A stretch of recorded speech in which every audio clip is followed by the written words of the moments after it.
Menyiapkan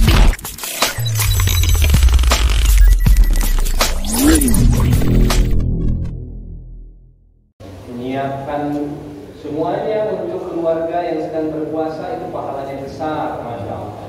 Mudah-mudahan ibu-ibu melaksanakannya dengan ikhlas sehingga ibu-ibu diberikan kemuliaan oleh Allah Subhanahu wa taala seperti halnya orang yang sedang berpuasa. Jadi luar biasa nih ibu-ibu, kalau para suami itu pahalanya cuma satu, kalau ibu-ibu setiap hari 2, 3, bahkan 4. Yang anaknya banyak lebih banyak karena double. Ya, pahala untuk orang-orang yang menyiapkan berbuka untuk orang yang puasa, maka dia akan mendapatkan pahala 1 gitu ya. Masya Allah. Mudah-mudahan itu berlebihan bagi ibu yang menyiapkan segala sesuatunya untuk para suami dan semua anggota keluarga berbuka puasa. Masya Allah. Baik, hadirin rahimakumullah. Pada siang ini kami diberikan amanah membawakan tema tentang pengaruh media sosial terhadap perilaku masyarakat. Kita tarik dan kita lebih spesifikkan ke nuansa Ramadan yang sedang kita jalani ini ya, mohon izin, hewan dan sebagainya. Baik, saya pribadi sebelum Ramadan datang, akhirnya saya putuskan untuk menginstal Instagram dan Facebook. Karena kalau saya evaluasi diri saya sendiri saja, itu kalau sudah buka Instagram, kalau sudah buka Facebook, wah susah untuk move on ke aktivitas lainnya gitu. Sehingga waktu itu sebelum Ramadan datang, ya udah kayaknya saya harus hapus saja. Meskipun sebetulnya kalau kita manfaatkan untuk berdakwah, itu luar biasa sangat powerful gitu ya. Karena kalau media sosial hari ini dikuasai oleh anak-anak remaja dengan jogetannya, dengan candaannya, dengan hal-hal yang nyeleneh dan perilaku-perilaku yang seperti itu, niscaya TikTok dan sebagainya akan dipenuhi hanya oleh hal-hal seperti itu. Sehingga kita bersyukur banyak sekali para duat, para ustadz, para lembaga, bahkan para institusi atau non-ustadz sekalipun yang memiliki keinginan untuk mengupload hal-hal yang sifatnya dakwah ke TikTok, Instagram dan lain sebagainya ya. Nah, ini kita bersyukur karena dakwah hari ini itu sudah menembus media ya, sudah tanpa batas. Sudah tidak bisa lagi kita hanya berdakwah di atas mimbar atau hal-hal seperti ini. Tapi bisa dimanfaatkan dengan media-media sosial yang ada, Twitter, Facebook, Instagram, TikTok dan lain sebagainya. Dan alhamdulillah di TikTok sekalipun, selain yang joget-joget kayak cacing kepanasan itu, ya, kita masih bisa melihat dakwah-dakwah Ustaz Somad dan Ustaz-Ustaz yang lainnya. Alhamdulillah, hari ini media sosial bisa dimanfaatkan untuk seperti itu.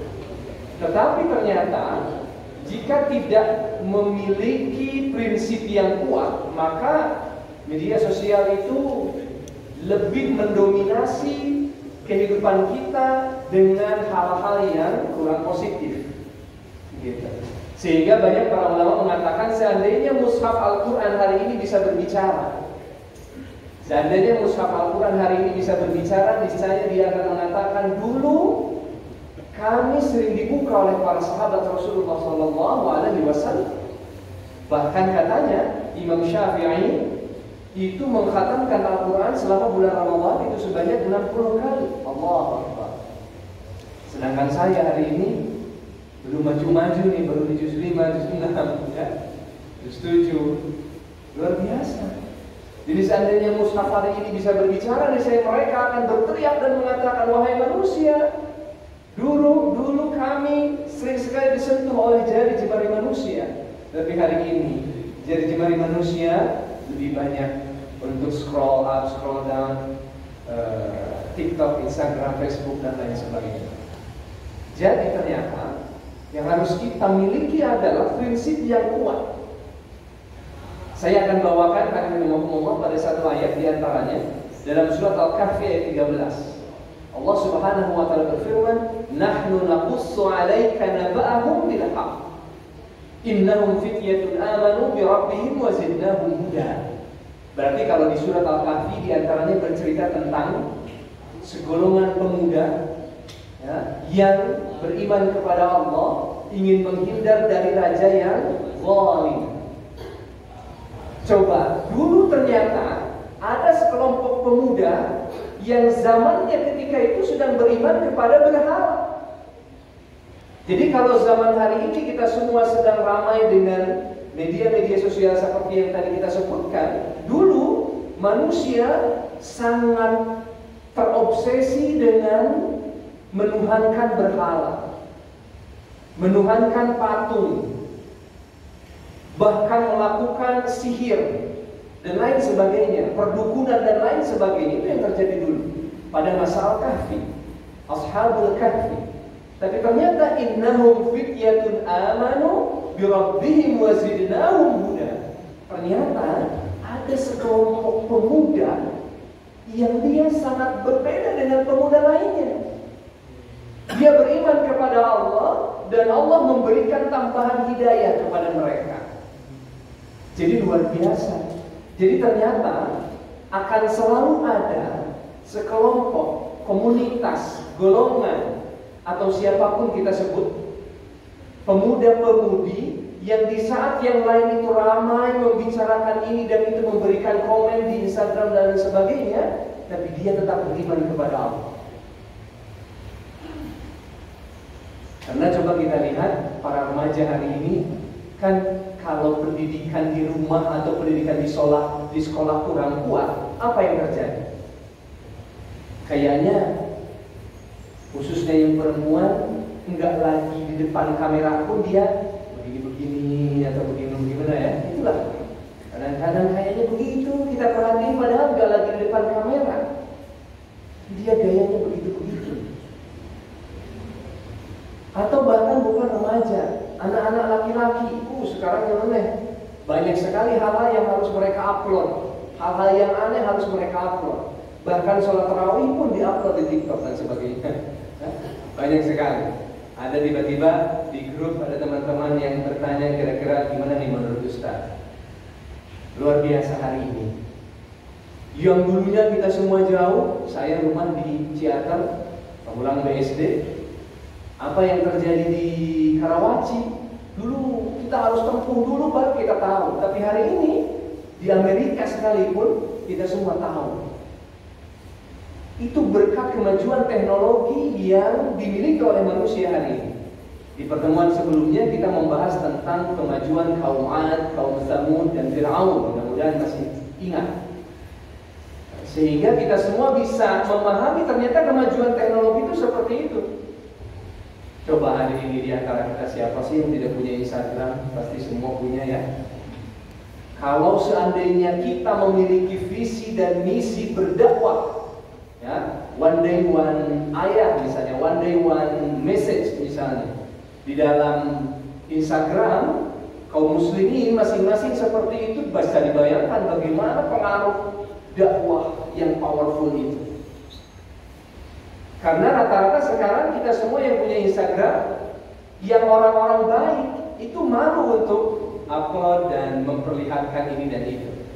Tapi kalah dengan orang-orang yang berani untuk memperlihatkan ini dan itu. Apalagi hari ini kita di bulan Ramadan. Coba bayangkan, kalaulah halnya Imam Syafi'i menghatamkan 60 kali Al-Quran di dalam bulan Ramadan, wih, luar biasa. Bagaimana dengan kita? Jadi seandainya kalau Al-Quran hari ini bisa berbicara, mereka akan berteriak, wahai manusia, perhatikan kami. Kami nanti akan memberikan syafaat kepada kalian di akhirat nanti. Bukan media-media sosial yang kita miliki hari ini. Maka karena saya merasa kurang mampu untuk memanage diri, akhirnya saya hapus dulu aja lah, meskipun sementara. Saya hapus dulu aja lah untuk Ramadan, saya kira untuk Facebook saya hapus dulu. Sehingga kalau dihapus kadang-kadang lihat handphone, apa ya, kayaknya perasaan gak ada isinya, gak ada perlunya kita semua buka handphone kadang-kadang. Ya untuk masih diinstal Al-Quran, nah, sehingga kita bisa buka handphone, masih buka ya seperti itu ya. Nah, hadirin rahimakumullah, coba kalau kita kembali kepada ayat puasa. Surat Al-Baqarah ayat 183, saya kira sudah hafal semuanya. Ya ayyuhalladzina amanu kutiba alaikumus syiyam kama kutiba alal ladzina min qablikum la'allakum tattaqun.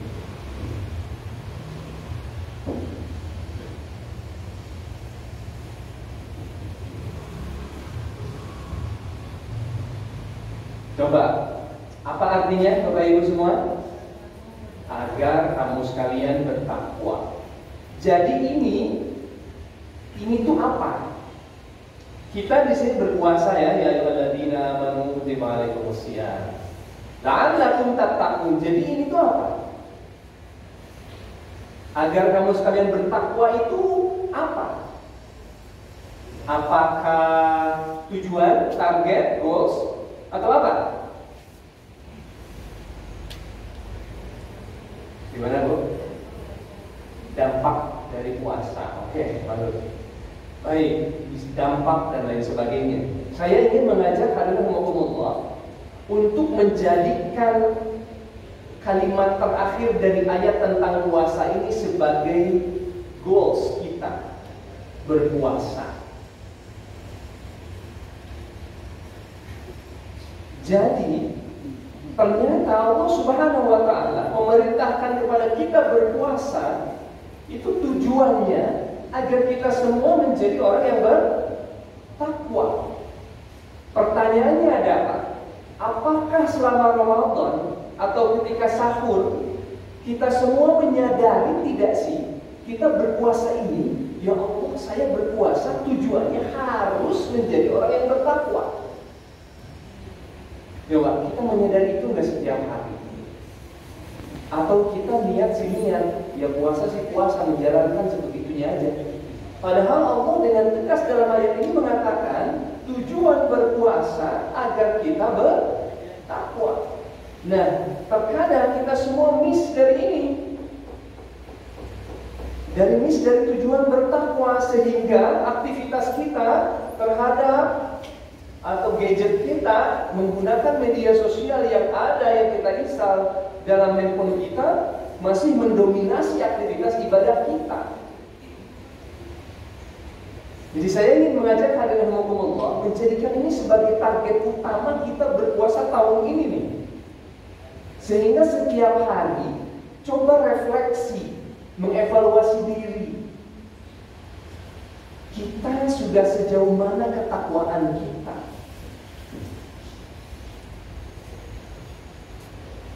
Apakah kondisi kita kemarin dengan kondisi kita hari ini, ketakwaan kita sudah bertambah atau berkurang justru?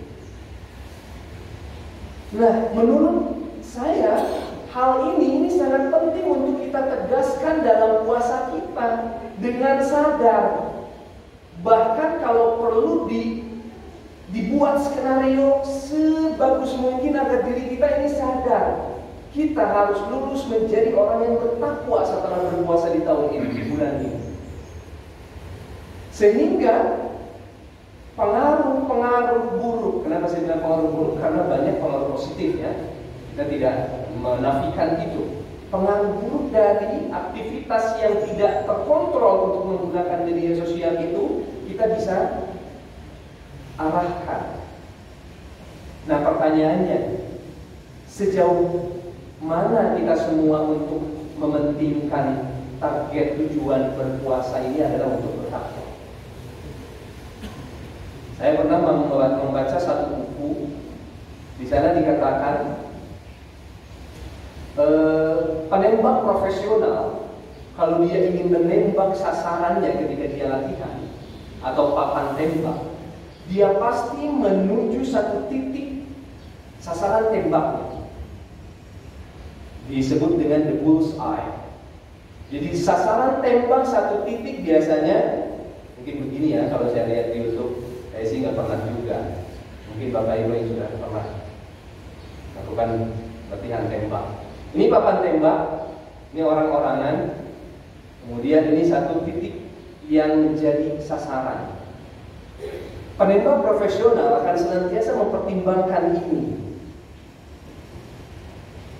Bukan ini keseluruhan, bukan papan tembak secara keseluruhan. Sehingga kalau kita semua mempertimbangkan satu titik papan tembak ini, giliran kita meleset, kira-kira kena kemana, Bapak Ibu? Ya minimalnya kena ke sini lah ya, kalau meleset banget, ya, betul nggak? Kalau seandainya sasaran tembak kita papan tembak secara keseluruhan, bisa jadi kalau meleset kita menembak ke luar dari papan tembak ini. Salah satu pelatih American football, Don Shula, dia menulis buku Everyone's a Coach. Dia mengatakan bahwa sangat penting bagi kita menentukan satu target spesifik, sehingga itu akan mempengaruhi aktivitas kita sehari-hari. Seandainya target kita adalah papan tembak secara keseluruhan, maka akan berpengaruh juga kepada seorang penembak itu. Sebaliknya, kalau sasaran tembak kita hanya satu titik ini, maka akan berpengaruh kepada dia untuk dapat berkonsentrasi secara penuh agar bisa menembak titik tujuan itu. Don Shula sebagai pelatih American football ketika itu termasuk orang yang menerapkan itu, sehingga dia dan timnya yaitu Miami Dolphins, dia adalah tim yang pada tahun 1972 memenangkan semua pertandingan, semua match, karena dia dan timnya menggunakan prinsip ini. Dia harus menuju satu tantangan besar yang sangat kecil, yang sangat sulit, tapi itu akan mempengaruhi komitmen dan aktivitas para timnya itu sendiri. Jadi kemampuan kita untuk menentukan target spesifik ini akan mempengaruhi aktivitas puasa kita. Kalau target kita buat secara umum, yaitu kita bertambah keimanan, kita ya. Biasa Bapak Ibu berpuasa untuk apa sih? Ya, biasa jawabannya untuk mendekatkan diri pada Allah, menambah keimanan dan lain, betul nggak? Coba sadari bahwa target kita secara spesifik adalah menjadi orang yang bertakwa. Target kita adalah satu titik poin di sini. Sehingga Don Shula memenangkan semua match merupakan hal yang mustahil. Sedikit tim yang bisa melakukan itu. Kalau dalam sepak bola saja, dalam sejarah mungkin hanya siapa, Arsenal, Juventus dan lain sebagainya, yang dalam satu musim tanpa terkalahkan. Mungkin bapak-bapak lebih paham masalah itu. Tapi ternyata kemampuan kita menentukan satu target spesifik akan mempengaruhi aktivitas-aktivitas kita. Sehingga kalau seandainya, ini pengalaman saya pribadi, karena saya mencoba untuk terus berusaha menjadi orang yang lebih baik dari kemarin, untuk menuju hari esok yang lebih baik dengan ketakwaan, maka aktivitas sehari-hari pasti akan mulai dievaluasi. Oh, hari ini biasanya nih kalau lagi nongkrong buka-buka media sosial ini A, media sosial B, ini itu, nggak ada aktivitas lain sih selain scroll begitu doang. Ada nggak sih Bapak Ibu yang pernah begitu kayak saya? Nggak ada mau komen, nggak niat mau komen, nggak niat nyari sesuatu, tapi begitu doang, scroll doang. Ada nggak yang kayak saya begitu? Mungkin nggak ada ya, mudah-mudahan. Jadi seperti itu.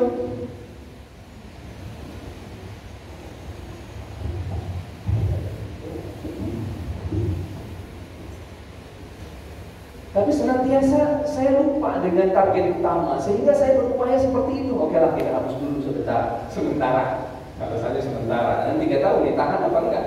Ini baru 1 pekan Ramadan. Nah, sekarang pertanyaannya kita lanjutkan.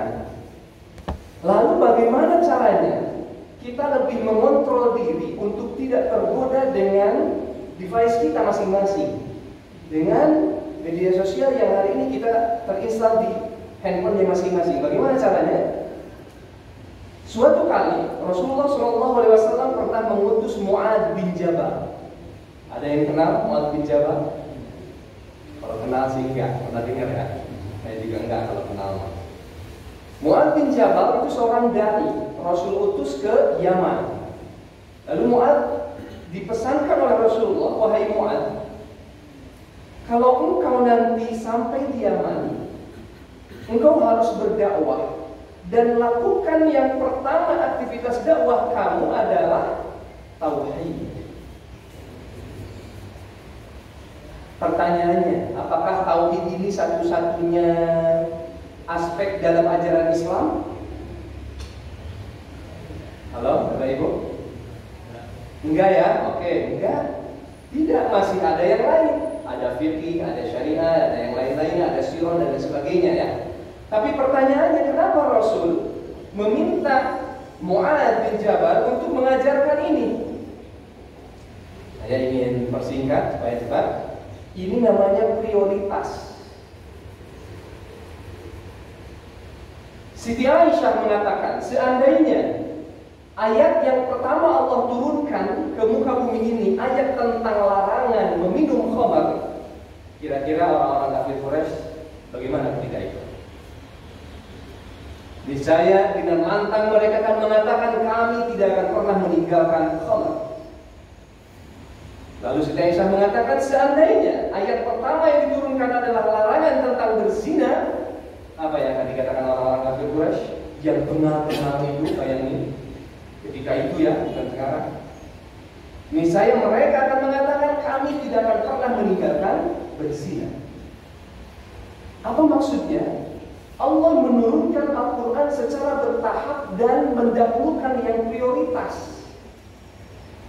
Maka Allah mendahulukan tentang tauhid, sehingga orang-orang kafir Quraisy atau masyarakat Makkah ketika itu yang lebih dulu didakwahkan dan sampai ke telinga mereka adalah tentang keesaan Allah Subhanahu wa Ta'ala. Dengan itulah mereka dipupuk sampai pada akhirnya mereka mampu meninggalkan khamr, mampu meninggalkan zina. Sehingga kita sepakat bahwa prioritas ini juga sama dipertimbangkan di dalam Islam. Jadi hal prioritas ini menjadi penting, hadirin rahimakumullah. Nah, sekarang kita hubungkan ke dampak dari media sosial yang kita sering scroll seperti itu hari ini. Kira-kira seperti apa? Apakah itu prioritas atau bukan? Nah, untuk lebih cepat lagi, ada satu buku, First Thing First, karya Stephen Covey ya. Mungkin Bapak Ibu semua juga sudah baca.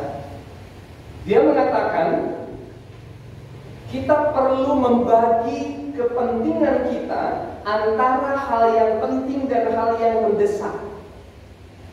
Dia buat satu matriks, ya. Dia buat satu matriks, ada 4 kuadran. 1, 2, 3, 4. Di sini important. Di sini not important. Persingkat. Di sini urgent. Di sini not urgent. Jadi, menurutnya ini bisa kita juga aplikasikan dalam kehidupan sehari-hari kita.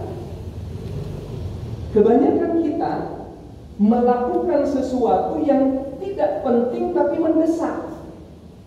Nih, kebanyakan kita ini senantiasa di sini melakukan sesuatu yang sebetulnya tidak penting tapi mendesak sehingga kita lakukan. Tapi sedikit di antara kita yang melakukan hal-hal penting. Jadi di sini Stephen Covey membantu kita untuk memetakan mana kebutuhan yang penting dan mendesak untuk kita bagi dalam 4 kuadran ini. Jadi kalau ada di sini di kuadran 1 adalah aktivitas-aktivitas yang important, yang penting juga mendesak. Kira-kira apa? Penting dan mendesak apa Bapak Ibu? Masya Allah. Tuh. Apalagi sekarang sudah pakai token ya. Oke. Saya percepat. Kita di dalam bulan Ramadan Maka semua ibadah bulan Ramadan itu ada di sini posisinya. Nah, ini ya, saya langsung percepat ya. Jadi semua aktivitas ibadah Ramadan yang hari ini kita lakukan itu ada di kuadran 1, penting dan mendesak. Ayo, siapa yang angkat tangan tidak setuju? Oh, itu nggak mendesak. Para sahabat berdoa kepada Allah dari 6 bulan sebelum menuju Ramadan agar disampaikan kepada bulan Ramadan. Dan sisanya, ini Ramadan ya katakanlah, 6 bulan setelahnya, selama 6 bulan dari sini ke 6 bulan itu, mereka berdoa agar Ramadan ini diterima. Mereka berdoa kepada Allah selama 6 bulan agar Ramadan kemarin diterima oleh Allah. Kemudian sebelumnya mereka berdoa agar disampaikan. Sehingga 6 tambah 6, 12. Berarti kita bisa hitung para sahabat Rasul itu ternyata selama setahun penuh mereka berdoa kepada Allah hanya tentang bulan Ramadan. 6 bulan sebelumnya mereka berdoa agar disampaikan, 6 bulan setelahnya mereka berdoa agar diterima amalan ibadah Ramadan. Jadi selama setahun penuh yang dalam ingatan mereka adalah Ramadan, hanyalah Ramadan. Maka kalau kita berani mengatakan itu tidak urgen, Pak, sungguh sangat menyedihkan, karena mereka saja seperti itu. Sisi urgen yang lain bagaimana? Coba kemarin ada saudara kita yang melaksanakan ibadah bulan Ramadan, tapi ternyata di hari kelima diangkat oleh Allah Subhanahu wa Ta'ala. Jadi oleh karena itu, apakah kita sendiri sudah bisa memastikan kita akan hidup sampai akhir Ramadan? Sehingga kita mengatakan ini belum urgen juga.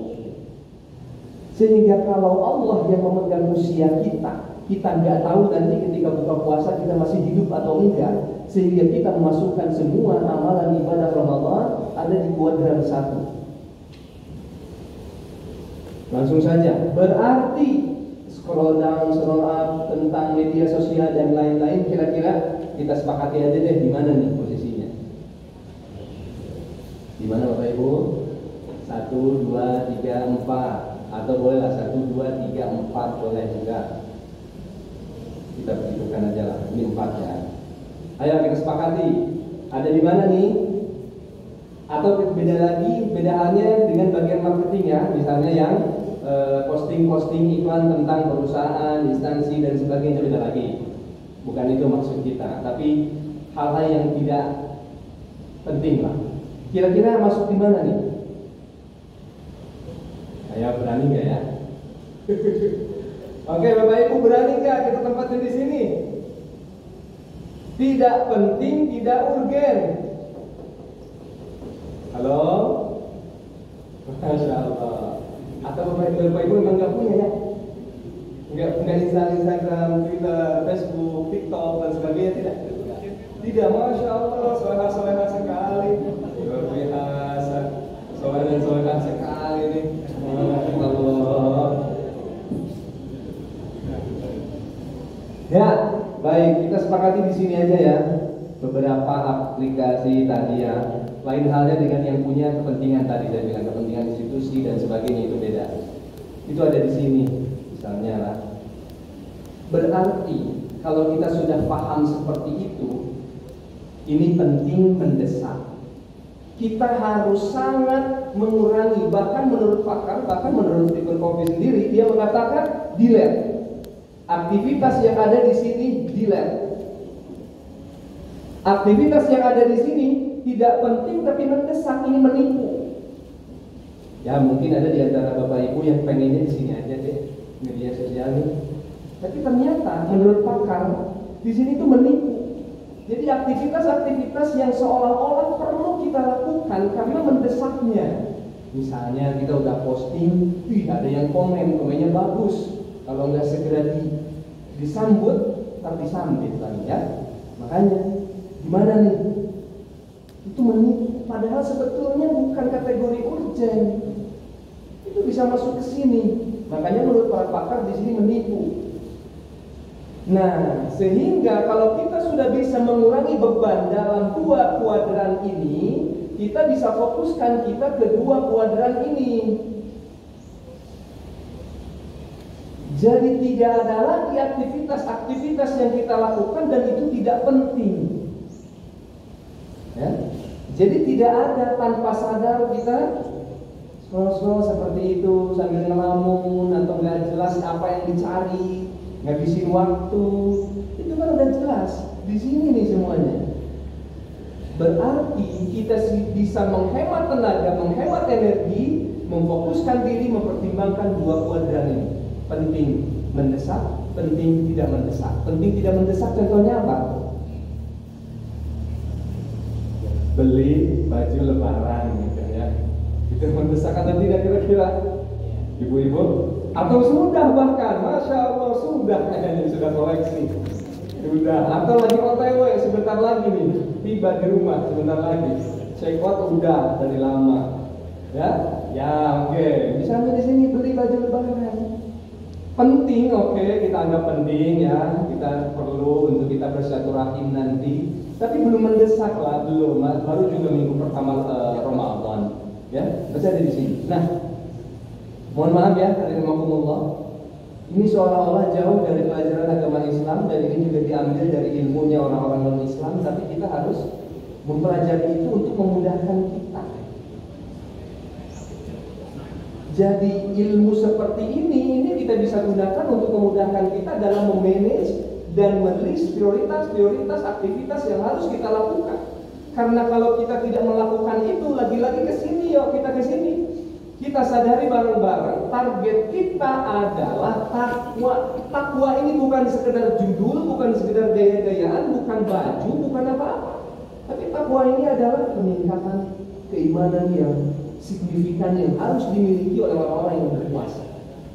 Jadi sekali lagi saya ingin mengajak hadirin rahimakumullah untuk menyadari atau kalau perlu niatkan bilang deh, ya wahai dai yang malam, ingat kamu hari ini harus bertambah keimanannya sehingga menjadi orang yang bertakwa. Mungkin harus seperti itu kita lakukan. Kita harus seperti itu. Inilah la'allakum tattaqun. Kalau kita nggak begitu akan sebatas ayat yang jargon-jargon tertentu yang hanya dibaca oleh imam, ustadz dan sebagainya. Padahal ini menjadi target prioritas bagi semua orang beriman. Jadi kalau kita tidak melakukan ini salah satu wasilah ya. Kalau Bapak Ibu punya cara lain untuk menentukan prioritas-prioritas tertentu, silakan. Tapi kalau belum punya, boleh pakai cara ini. Termasuk saya juga memakai cara ini untuk membantu. Saya mengajarkan kepada siswa-siswi di sekolah seperti ini. Yuk, list semua aktivitas-aktivitas kamu. Joget-joget depan TikTok berarti masuk kemana, nak? Nah, mereka masih galau untuk menentukan bahwa aktivitas itu ada di sini. Mereka tetap bilang important, penting gitu kan. Kalau tanpa itu kayaknya hidup ini hampa, gitu ya. Nanti Valentine gak akan ada yang ngasih coklat ke saya, Pak, kalau saya nggak beraksi di depan kamera. Ya. Padahal Ustadz mengatakan lelaki yang sejati bukanlah lelaki yang pandai memberikan coklat, tapi lelaki sejati adalah lelaki yang dengan segera untuk menentukan akad.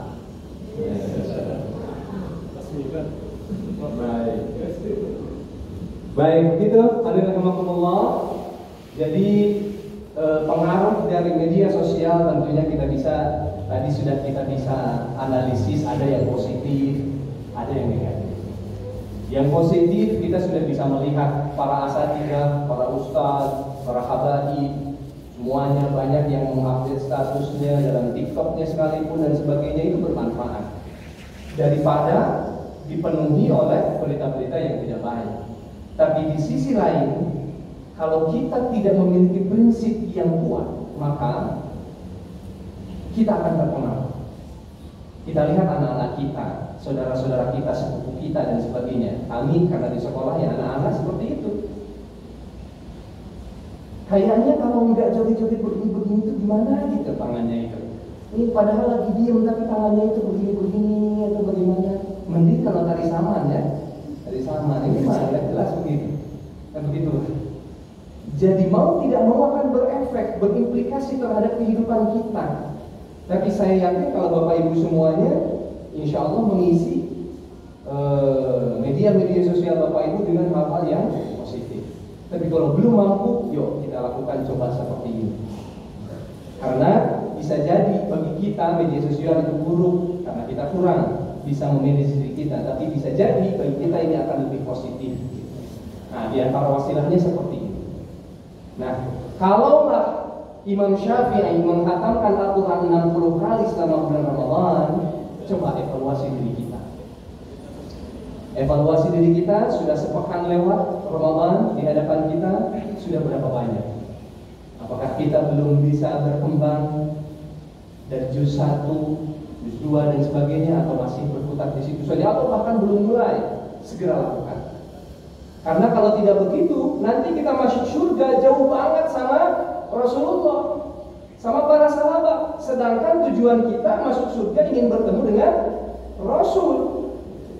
Bagaimana bisa bertemu dengan Rasul kalau aktivitas kita, keimanan kita, kesolehan kita jauh banget dari Rasulullah SAW? Nanti kita naik surga Firdausnya susah banget. Jadi alhamdulillah,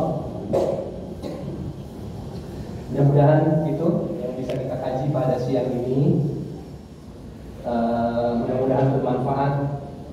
Tadi di awal saya hadirkan satu ayat tentang Ashabul Kahfi. Ashabul Kahfi adalah para pemuda yang sangat soleh.